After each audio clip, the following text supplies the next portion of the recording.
When Paul Rudd appeared on The Late Show with Stephen Colbert, fans expected the usual light-hearted banter and easy laughs.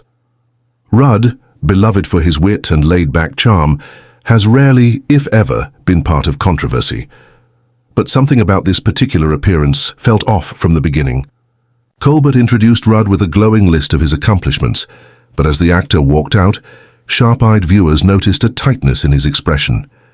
There was applause, sure, but Paul's smile didn't quite reach his eyes and his body. Language hinted that all was not well behind the scenes. The interview started out innocently enough. Colbert made a few jokes about Rudd's ageless vampire persona, and the audience laughed. Paul chuckled too, but it felt slightly forced. Then Colbert brought up a recent social media exchange between Rudd and a controversial director. The question caught Paul off guard. "You really want to go there?" he asked, half laughing but visibly irritated. Colbert smirked and said, "It's all in fun, Paul." But Rudd's mood had clearly shifted. The vibe changed instantly, and a strange tension crept into the room. Trying to smooth things over, Colbert asked Paul about a recent charity campaign he was part of, but framed it with a sarcastic remark about celebrity saviors. Paul sat back, crossed his arms, and said flatly, "I didn't come here to be mocked for trying to help people." Colbert, momentarily caught off guard, tried to laugh it off, but Paul leaned forward and added, "You bring me here to talk about real things, then spin it into a punchline. That's not cool, man." The audience let out a surprised murmur.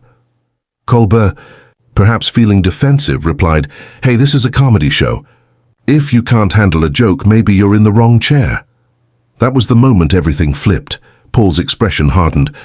"There's a line between comedy and condescension," he said, his voice sharper than usual.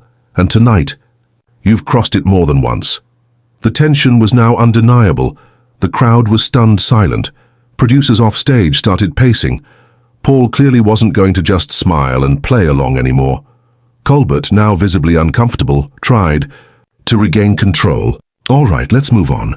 Let's talk about your next movie," he offered. But Paul wasn't interested in pivoting.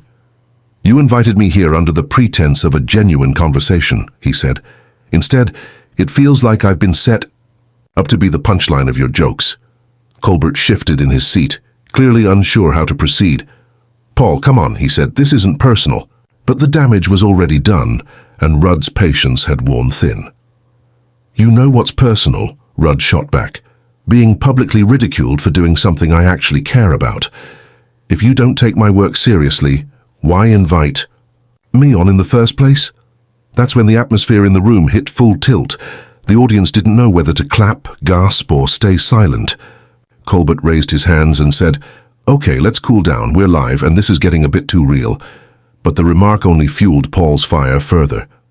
"Maybe more shows need to get real," Paul said bluntly. Colbert's attempt at humor wasn't landing anymore. Every word he said now felt performative, like he was trying to reel back something that had already slipped out of control. Paul removed his mic clip calmly and stood up.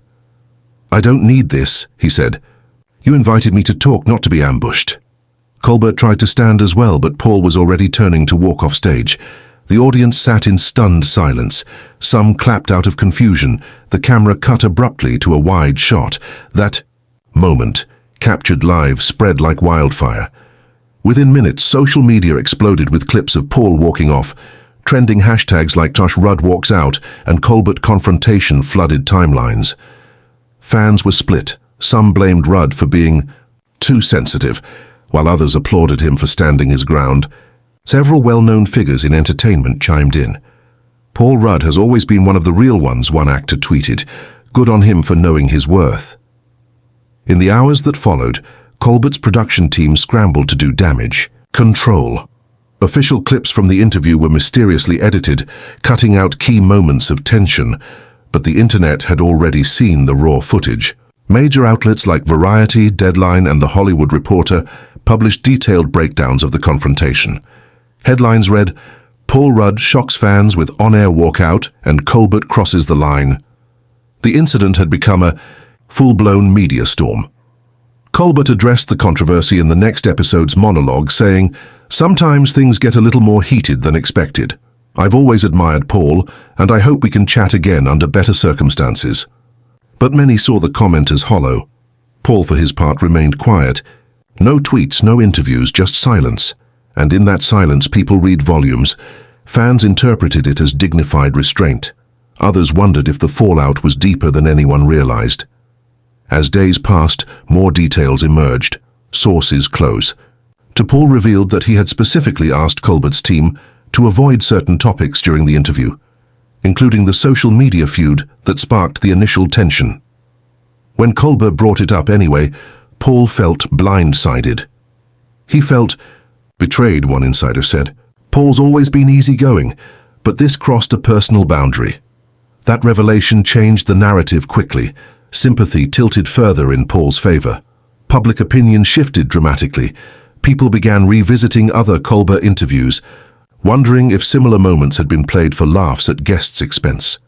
Commentators questioned whether late-night shows had lost touch with the human element, using guests as props rather than respecting their voices. Paul's walkout wasn't just a dramatic moment. It was a lightning rod for a bigger cultural conversation about respect, boundaries, and performance disguised as dialogue. Meanwhile, Paul's fan base rallied hard.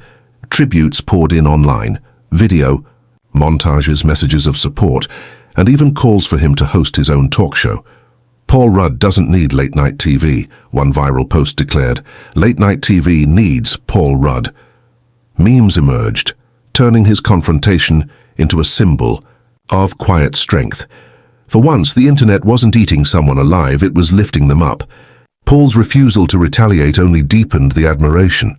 Colbert's team eventually released a more formal apology, acknowledging that the conversation didn't go as intended and that lines of respect may have been crossed. Still, it felt half-hearted to some. Others appreciated the gesture, hoping it marked a shift in how guests were treated. One media critic said, "It's not about blame, it's about learning that even entertainers deserve sincerity when they sit in that chair." In his next public appearance at a charity gala weeks later, Paul was asked if he'd ever go back on The Late Show.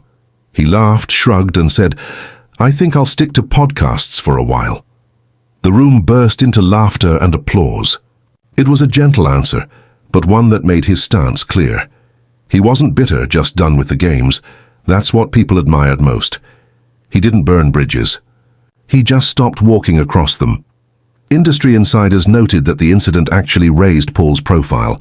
Offers came pouring in, not just for films, but for keynote talks and interviews with more serious outlets. He had unintentionally become a symbol of calm resistance in the face of disrespect. Directors praised him, fellow actors cheered him. He was no longer just the funny guy who never ages. He was now also the guy who stood up for himself and didn't flinch. Months later, the moment still gets mentioned whenever people talk about late-night TV's evolution. Paul Rudd's exit wasn't loud, explosive, or dramatic. It was measured, deliberate, and powerful. In walking off that stage, he reminded the world that no matter how famous or funny you are, you still deserve to be treated with respect. And sometimes the strongest message doesn't come from yelling. It comes from standing up, saying nothing, and walking away with your dignity intact.